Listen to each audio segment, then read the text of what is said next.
Halo pemirsa, selamat berjumpa kembali dengan saya Argo Pratomo Nugroho.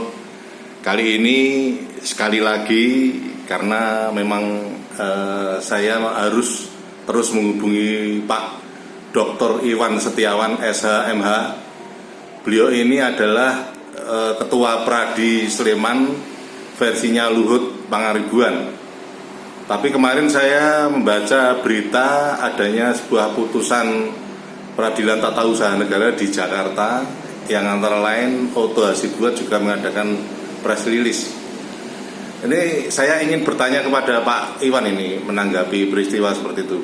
Selamat berjumpa Mas Iwan.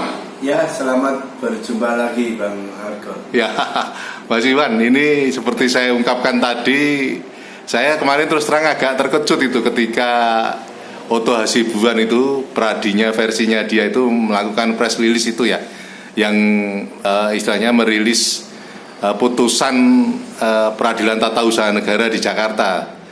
Tapi kok isinya kok seperti itu yang dia omongkan kepada wartawan itu. Gimana Mas Iwan? Biasa Bang,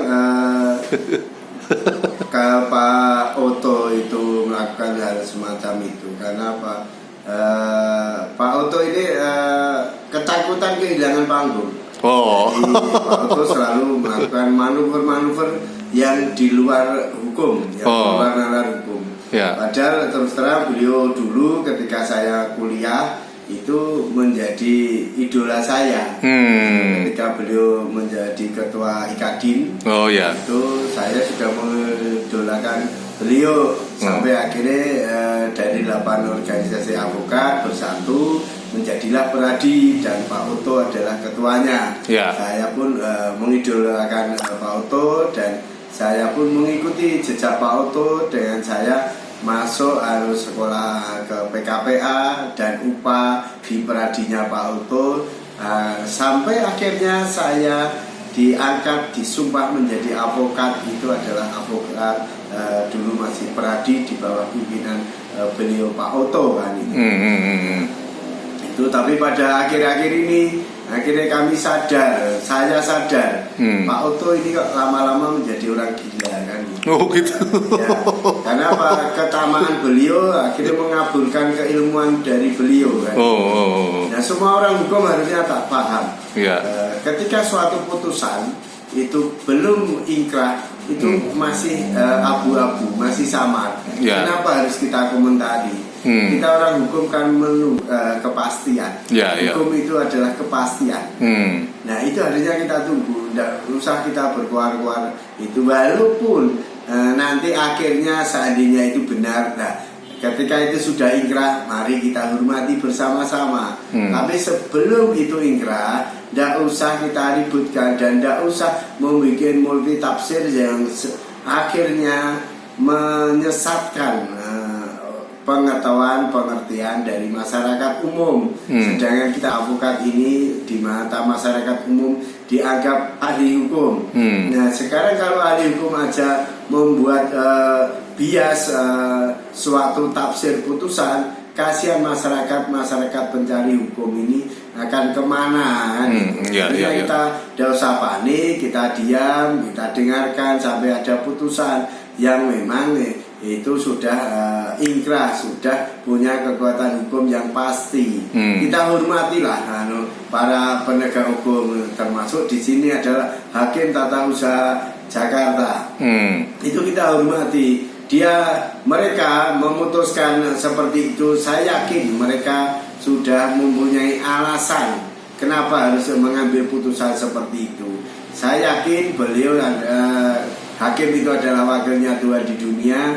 Saya yakin sekali beliau punya maksud-maksud yang baik untuk perkembangan organisasi avokat Indonesia ke depannya. Sebetulnya nawaitunya kalau yang ditangkap oleh Pak Iwan, visinya Hakim itu seperti apa itu? Kalau saya boleh menganalisa atau menyimpulkan dari putusan Hakim Tata Usaha Negara Jakarta itu, Hakim itu mengisyaratkan atau mengharapkan itu untuk bersatunya Peradi.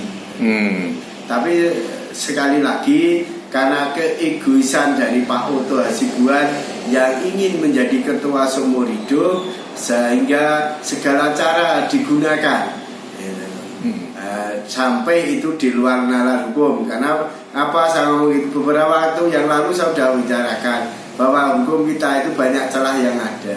Kalau memang mau itu bikinlah peradi lagi, organisasi avokat yang lain, jangan yang itu, karena yang itu sudah dikeluarkan ahunya ya, itu peradi yang ada itu sudah dikeluarkan ahu. Kalau memang gitu silakan bikin peradi lagi dengan nama yang lain, karena pada dalam hukum itu antara A dan O aja bisa berbeda. Yaitu sebagai contoh Jaka dan Joko itu bisa berbeda di dalam hukum. Yang real sekali masih masyarakat saya yakin masih ingat, yaitu tentang 4 mata yang di situ hostnya Tukul Arwana. Nah, ketika menyayangkan Sumanto dan ada larangan, maka digantilah bukan 4 mata. Hostnya masih sama, isinya semua sama, itu aja sah kok. Nah, kenapa Pak Oto yang ahli hukum tidak mau melakukan itu dan masih ngotot aja ke sini dan mau bikin kegiduan seperti ini? Dan kita semua kan lucu, orang hukum itu belum inkrah kok sudah komentari dan dinyatakan itu sudah benar kan. Nah, nanti kalau seandainya itu banding oleh para tergugat dan tergugat intervensi ini dikabulkan, ini mau ditaruh di mana kan itu?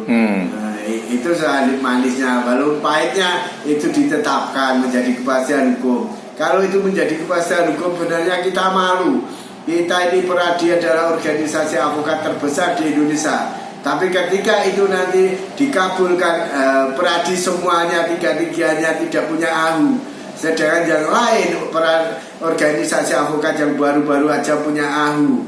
Dan nanti kalau ditegaskan lagi oleh negara, oleh Mahkamah Agung, bahwa penyumpahan dan pengambilan janji avokat itu hanya boleh dilakukan oleh organisasi avokat yang punya ahu.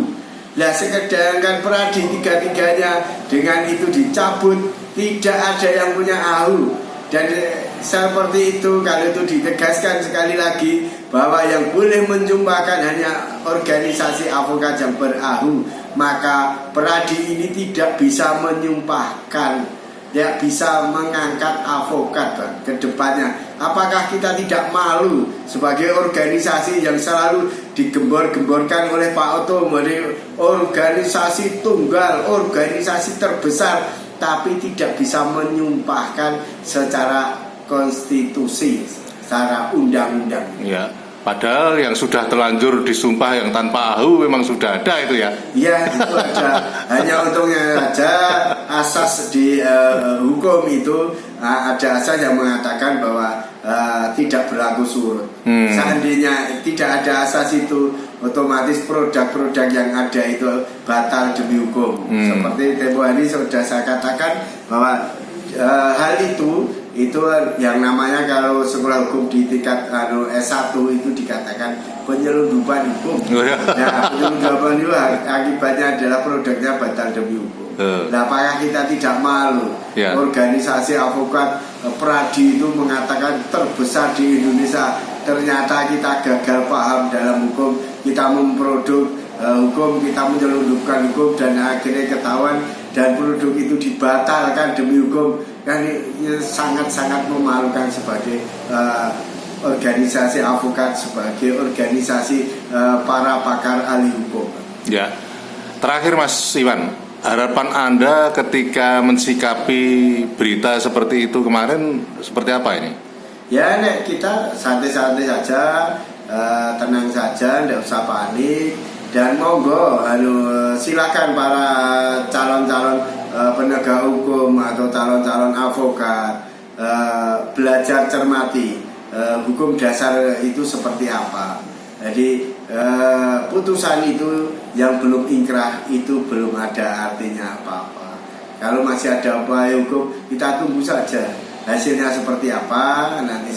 Saya yakin sekali para pengambil kebijakan di sana itu di Pengadilan Tinggi Tata Usaha Negara itu, saya yakin sekali beliau arif dan bijaksana untuk melihat kedepannya organisasi advokat di Indonesia yang maju, yang berdasarkan Undang-Undang Dasar 45 dan bermoralkan Pancasila. Oke, terima kasih Pak Iwan atas waktunya dan komentar Anda. Ya Bang, sama-sama, sukses selalu Bang. Oke, nah pemirsa, akhirnya saya Argo Pratomo Nugroho, terima kasih atas perhatian Anda. Sampai jumpa.